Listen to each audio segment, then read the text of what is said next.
Assalamualaikum warahmatullahi wabarakatuh. Perkenalkan, kami dari kelompok 12 yang beranggotakan Fiona Frilia, Riza Muzanita, Dila Kartika, Amanda Reski, dan yang terakhir, Amanda Hanifah.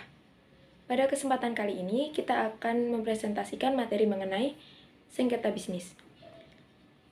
Terdapat 4 subbab yang ada di sengketa bisnis. Yang pertama ada pengertian penyelesaian sengketa bisnis, sebab-sebab terjadinya sengketa bisnis, arbitrase, dan yang terakhir alternatif penyelesaian sengketa bisnis.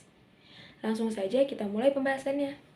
Menurut Kamus Besar Bahasa Indonesia atau KBBI, sengketa mempunyai pengertian secara umum yaitu sesuatu yang menyebabkan perbedaan pendapat, pertengkaran, perbantahan, pertikaian, perselisihan, ataupun perkara dalam pengadilan. Nurmaningsih Amriani juga memiliki pendapat mengenai sengketa.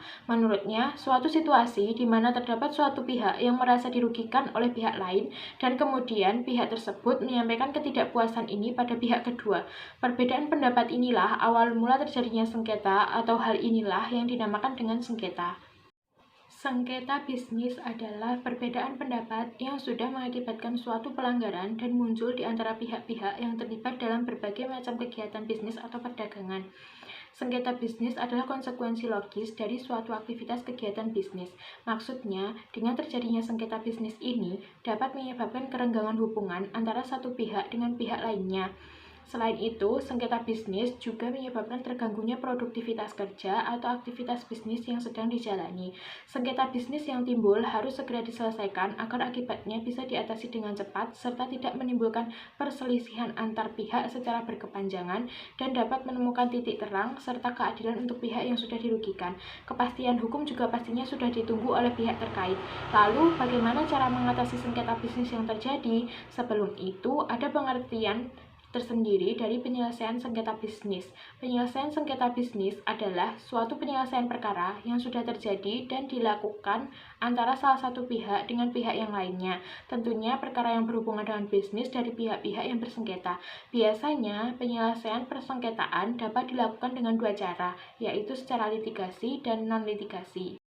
Penyelesaian sengketa bisnis sendiri kebanyakan dilaksanakan menggunakan cara litigasi. Penyelesaian dengan cara litigasi dilakukan melalui proses pengadilan.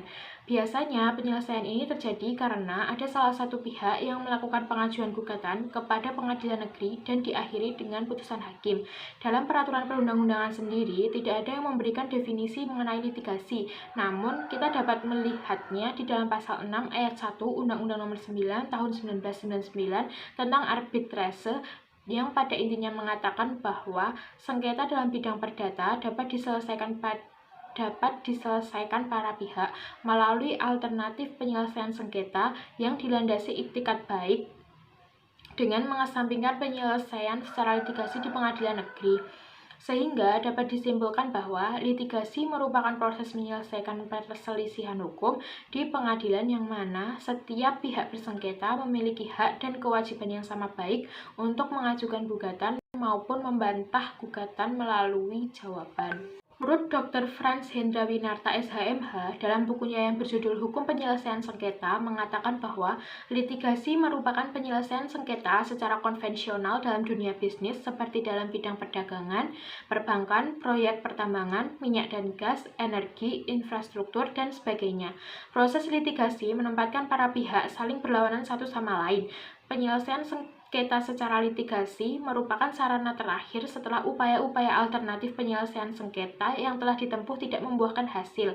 Sedangkan pengertian dari penyelesaian non-litigasi ialah penyelesaian sengketa yang dilakukan menggunakan cara-cara yang ada di luar pengadilan. Dengan kata lain, dapat menggunakan lembaga alternatif penyelesaian sengketa. Di Indonesia, penyelesaian non-litigasi ada dua macam, yakni arbitrase dan alternatif penyelesaian sengketa sesuai dengan Undang-Undang Nomor 30 Tahun 1999, arbitrase dan alternatif penyelesaian sengketa, Undang-Undang AAPN.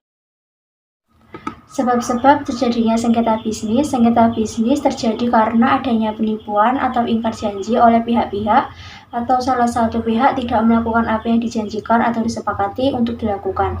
Pihak-pihak atau salah satu pihak telah melaksanakan apa yang disepakati akan tetapi tidak sama persis sebagaimana yang dijanjikan.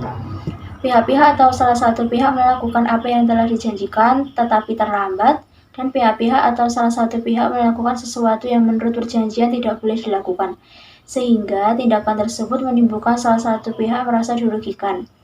Adanya perbedaan pendapat, pertengkaran, perbantahan, perselisihan, pertengkaran antara dua pihak atau lebih yang berawal dari persepsi yang berbeda tentang suatu kepentingan atau hak milik yang dapat menimbulkan akibat hukum bagi keduanya dan dapat diberi sanksi hukum terhadap salah satu di antara keduanya. Teori sebab-sebab timbulnya sengketa. Teori hubungan masyarakat menjelaskan adanya ketidakpercayaan dan rivalisasi kelompok dalam masyarakat. Teori ini memberikan solusi terhadap konflik yang timbul dengan cara peningkatan komunikasi dan saling pengertian antar kelompok-kelompok yang mengalami konflik, serta pengembangan toleransi agar masyarakat lebih bisa saling menerima keberagaman dalam masyarakat. B. Teori negosiasi prinsip menjelaskan bahwa konflik terjadi karena adanya perbedaan-perbedaan di antara para pihak. C. Teori identitas menjelaskan bahwa konflik terjadi karena sekelompok orang merasa identitasnya terancam oleh pihak lain. Teori identitas mengusulkan penyelesaian konflik karena identitas yang terancam dilakukan melalui fasilitas vokal karya dan dialog antar wakil-wakil kelompok yang mengalami konflik dengan tujuan mengidentifikasi ancaman-ancaman dan kekhawatiran yang mereka rasakan serta membangun empati dan rekonsiliasi. D. Teori kesalahpahaman antar budaya menjelaskan bahwa konflik terjadi karena ketidakcocokan dalam berkomunikasi di antara orang-orang dari latar belakang budaya yang berbeda. E. Teori transformasi. Teori ini menjelaskan bahwa konflik terjadi karena adanya masalah-masalah, ketidaksetaraan dan ketidakadilan, serta kesenjangan yang terwujud dalam berbagai aspek kehidupan masyarakat, baik sosial, ekonomi, dan politik. F. Teori kebutuhan atau kepentingan manusia. Teori ini mengungkapkan bahwa konflik dapat terjadi karena kebutuhan atau kepentingan manusia tidak dapat terpenuhi atau terhalangi atau merasa dihalangi oleh orang atau pihak lain. 3 jenis kebutuhan dan kepentingan manusia. Yang pertama, kebutuhan substantif, yaitu kebutuhan manusia berhubungan dengan keberadaan seperti uang, sandang, pangan, papan atau rumah, dan kekayaan. 2. Kepentingan prosedural, yaitu berkaitan dengan tata dalam pergaulan masyarakat. Yang ketiga, kepentingan psikologis, yaitu berhubungan dengan non-material atau bukan kebudayaan seperti penghargaan dan empati. Secara bahasa, arbitrase berasal dari kata arbitrate yang berarti kekuasaan untuk menyelesaikan sesuatu perkara berdasarkan kebijaksanaan. Arbitrase merupakan perjanjian perdata yang dibuat berdasarkan kesepakatan kedua belah pihak untuk menyelesaikan sengketa mereka yang diputuskan oleh pihak ketiga yang disebut arbiter. Arbiter ditunjuk secara bersama-sama oleh pihak-pihak yang bersengketa dan para pihak menyatakan akan menaati keputusan yang diambil oleh arbiter. Arbitrase tertuang pada pasal 1 ayat 1 Undang-Undang Nomor 30 Tahun 1999. Terdapat 2 jenis arbitrase. Yang pertama arbitrase institusional dan yang kedua arbitrase ad hoc. Prosedur arbitrase. Untuk menyelesaikan suatu sengketa melalui arbitrase, dibutuhkan kesepakatan antara kedua belah pihak yang bersengketa secara tertulis sebelum melakukan arbitrase. Masing-masing lembaga arbitrase memiliki prosedur sendiri-sendiri untuk mengatur mekanisme arbitrase tersebut. Namun, secara umum, prosedur arbitrase yang pertama ada pendaftaran, pengajuan permohonan arbitrase, dokumen, penunjukan arbiter, tuntutan balik, dan proses pemeriksaan. Keputusan pada tingkat akhir bersifat mengikat para pihak. Putusan arbitrase dapat dilaksanakan setelah putusan terdaftar ke Panitera Pengadilan Negeri. Setelah didaftarkan, Ketua Pengadilan Negeri diberikan waktu 30 hari untuk memberikan perintah pelaksanaan arbitrase. Selanjutnya ada biaya arbitrase. Permohonan arbitrase harus disertai dengan pembayaran biaya pendaftaran dan biaya administrasi sesuai tuntutan yang diajukan. Arbitrase memiliki beberapa kelebihan. Yang pertama, dijamin kerahasiaan sengketa para pihak, dapat dihindari kelambatan yang dapat diakibatkan karena hal prosedural dan administratif, karena sidang dapat langsung dilaksanakan ketika persyaratan sudah dipenuhi oleh para pihak. Para pihak dapat memilih arbiter yang menurut keyakinannya mempunyai pengetahuan, pengalaman, serta latar belakang yang cukup mengenai masalah yang disengketakan, jujur, dan adil. Para pihak dapat menentukan pilihan hukum untuk menyelesaikan masalahnya, serta proses dan tempat penyelenggaraan arbitrase. Yang terakhir, putusan arbitrase. merupakan putusan yang mengikat para pihak dan dengan melalui tata cara prosedur sederhana saja ataupun langsung dapat dilaksanakan karena putusan arbitrase memiliki sifat final dan binding. Pada beberapa negara tertentu, proses peradilan dapat lebih cepat dari proses arbitrase yang dimana sesuai dengan satu-satunya kelebihan arbitrase, yaitu bersifat rahasia karena hasil keputusannya dirahasiakan. Alternatif penyelesaian sengketa bisnis. Yang pertama ada mediasi, yang kedua ada konsultasi, yang ketiga ada negosiasi, yang keempat ada konsoliasi, dan yang kelima ada penilaian ahli. Penyelesaian sengketa bisnis kebanyakan dilaksanakan menggunakan cara litigasi atau penyelesaian sengketa melalui proses persidangan. Penyelesaian sengketa tersebut diawali dengan pengajuan gugatan kepada pengadilan negeri dan diakhiri dengan putusan hakim. Namun, di samping penyelesaian sengketa melalui proses litigasi, terdapat pula penyelesaian sengketa melalui non-litigasi. Penyelesaian melalui non-litigasi ialah penyelesaian sengketa yang dilakukan menggunakan cara-cara yang ada di luar pengadilan atau menggunakan lembaga alternatif penyelesaian sengketa. Di Indonesia, penyelesaian non-litigasi ada dua macam, yakni arbitrase dan alternatif penyelesaian sengketa sesuai dengan Undang-Undang Nomor 30 Tahun 1999, arbitrase dan alternatif penyelesaian sengketa atau Undang-Undang APS. Secara bahasa, arbitrase berasal dari kata arbitrate yang berarti kekuasaan untuk menyelesaikan suatu perkara berdasarkan kebijaksanaan. Arbitrase merupakan penyerahan sengketa secara sukarela kepada pihak ketiga yang netral, yaitu individu atau arbitrase sementara. Menurut Abdul Qadir, arbitrase adalah penyerahan sukarela suatu sengketa kepada seseorang yang berkualitas untuk menyelesaikannya dengan suatu perjanjian bahwa suatu keputusan arbiter akan final dan mengikat. Sedangkan menurut Undang-Undang Nomor 30 Tahun 1999 tentang arbitrase dan alternatif penyelesaian sengketa, pada pasal 1, arbitrase adalah penyelesaian suatu sengketa perdata di luar peradilan umum yang didasarkan pada perjanjian arbitrase yang dibuat secara tertulis oleh para pihak yang bersengketa. Arbitrase adalah perjanjian perdata yang dibuat berdasarkan kesepakatan para pihak untuk menyelesaikan sengketa mereka yang diputuskan oleh pihak ketiga yang disebut arbiter, yang ditunjuk secara bersama-sama oleh para pihak yang bersengketa dan para pihak menyatakan akan menaati keputusan yang diambil oleh arbiter. Penyelesaian sengketa melalui lembaga arbitrase harus terlebih dahulu dengan kesepakatan para pihak secara tertulis untuk melakukan penyelesaian menggunakan lembaga arbitrase. Para pihak menyepakati dan mengikat diri untuk menyelesaikan perselisihan yang terjadi oleh arbitrase sebelum perselisihan yang nyata dengan menambah klausul pada perjanjian pokok. Namun, apabila para pihak belum memasukkannya pada klausul perjanjian pokok, para pihak dapat melakukan kesepakatan apabila sengketa telah terjadi dengan menggunakan akta kompromis yang ditandatangani kedua belah pihak dan disaksikan oleh notaris. Penyelesaian sengketa dengan menggunakan lembaga arbitrase akan menghasilkan putusan arbitrase.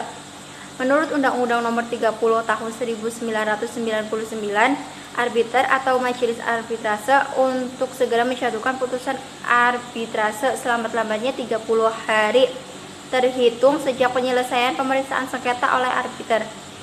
Jika di dalam putusan yang dijatuhkan tersebut terdapat kesalahan administratif, para pihak dalam waktu 14 hari terhitung sejak putusan dijatuhkan diberikan hak untuk meminta dilakukannya koreksi atas putusan tersebut.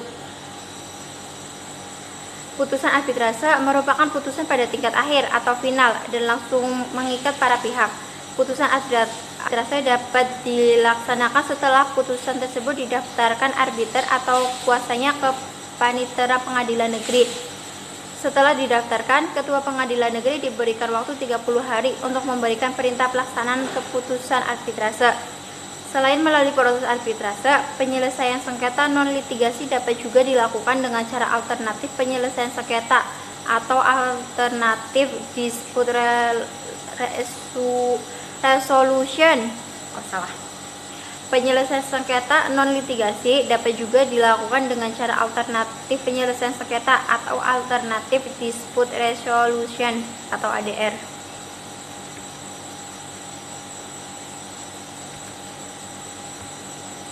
Alternatif penyelesaian sengketa adalah suatu bentuk penyelesaian sengketa di luar pengadilan berdasarkan kata sepakat atau konsensus yang dilakukan oleh para pihak yang bersengketa, baik tanpa ataupun dengan bantuan para pihak ketiga yang netral.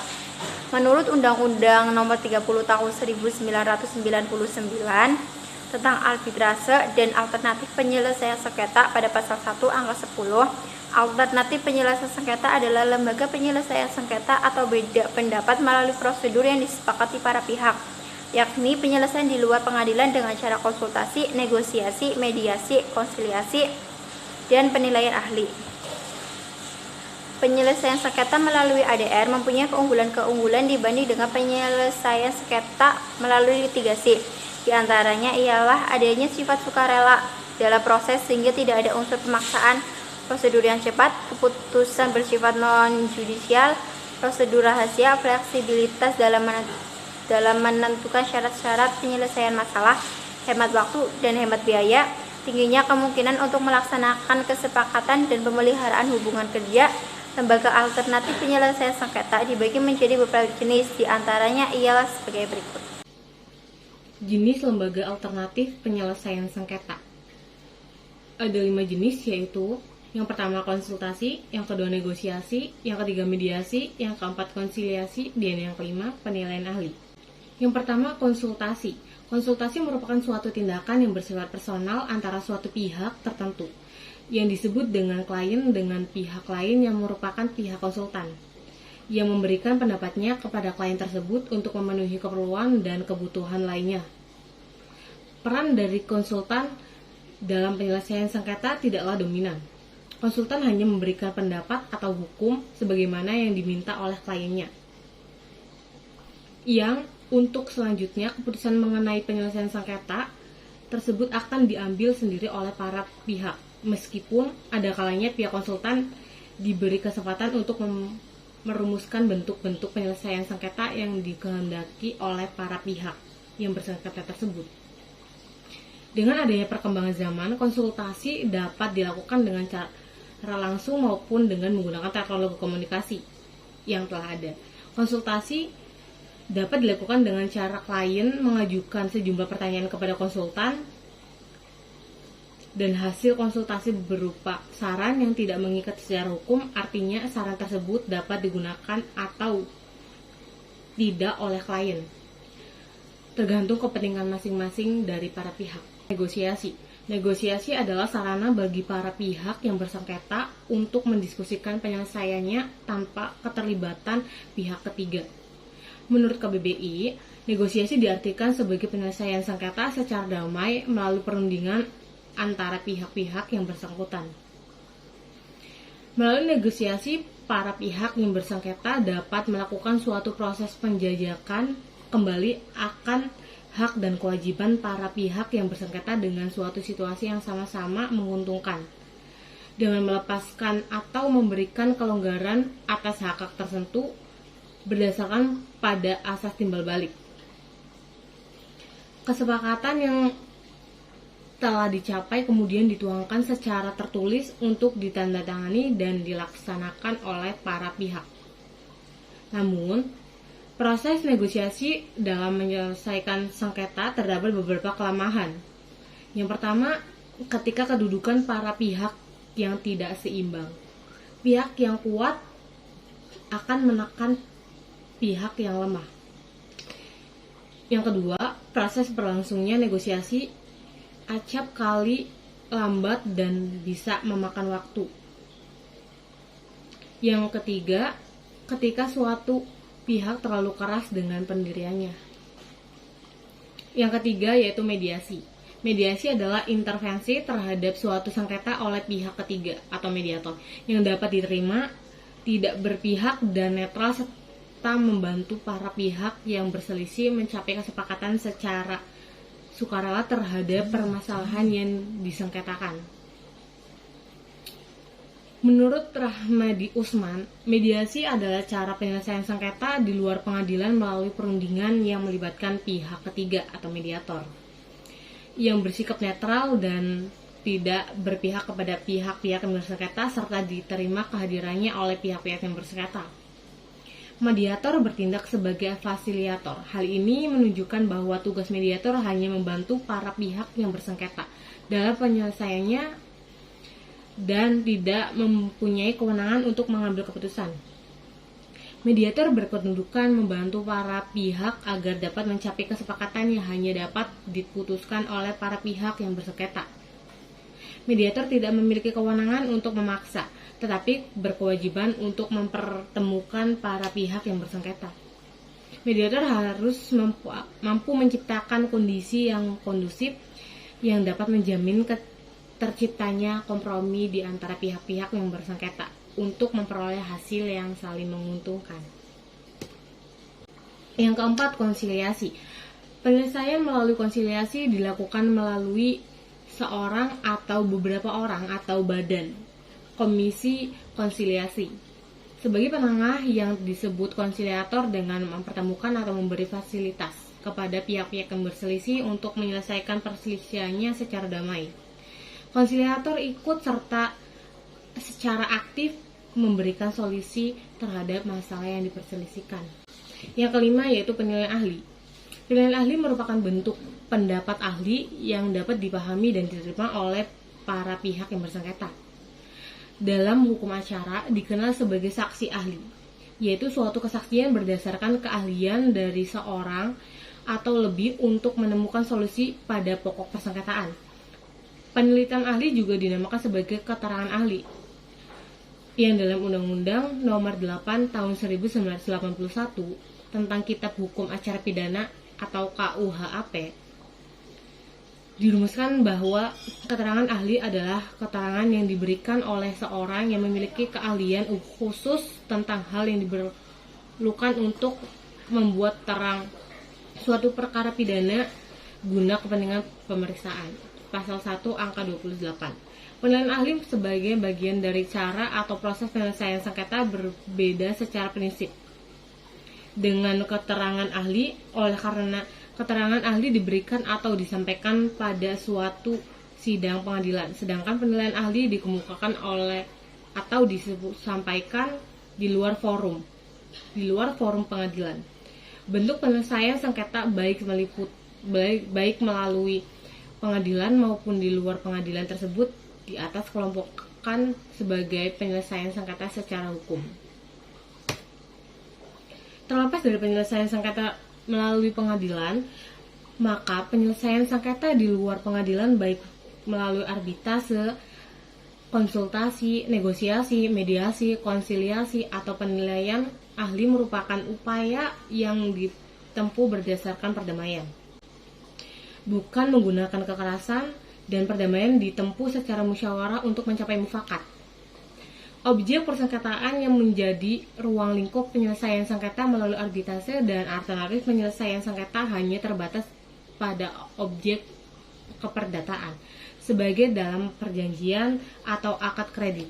Perjanjian atau akad kredit, pembiayaan bank syariah, perjanjian atau akad pembiayaan atau multifinance, perjanjian atau akad pendirian perusahaan patungan, joint venture antara perusahaan nasional dengan perusahaan asing dan lain-lainnya. Lazimnya menentukan klausul tertentu manakala kemudian hari timbul persengketaan. Jika tidak ada klausul dan kemudian timbul sengketa, tentunya akan diselesaikan melalui pengadilan atau litigasi. Arti pentingnya penyelesaian sengketa secara perdamaian yaitu melalui musyawarah untuk mencapai mufakat. Ciri khas dari perkara keperdataan bahwa hakim berkewajiban mendamaikan para pihak yang bersengketa. Upaya perdamaian oleh hakim tersebut terjadi ketika persengketaan akan dimulai dengan pemeriksaan hakim, sehingga menjadi kewajiban hakim mendamaikan para pihak. M. Yahya Harapan mengemukakan kelalaian hakim mengupayakan perdamaian bagi kedua pihak berperkara akan mengakibatkan batalnya pemeriksaan perkara tersebut demi hukum. Upaya perdamaian oleh hakim di atas adalah perdamaian melalui jalur ligitasi, dan perdamaian pula menjadi titik penting dalam penyelesaian sengketa melalui jalur arbitrase dan alternatif penyelesaian sengketa. Ketika para pihak bersengketa bersepakat dan berdamai, tentunya persepakatan tersebut dapat terselesaikan karena ada niat atau itikat baik dari para pihak yang bersangkutan. Tidak terasa, pembahasan mengenai materi sengketa bisnis telah kami sampaikan. Semoga dapat diterima dan dapat menjadi manfaat bagi kita semua.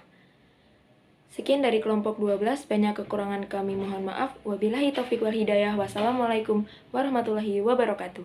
Terima kasih.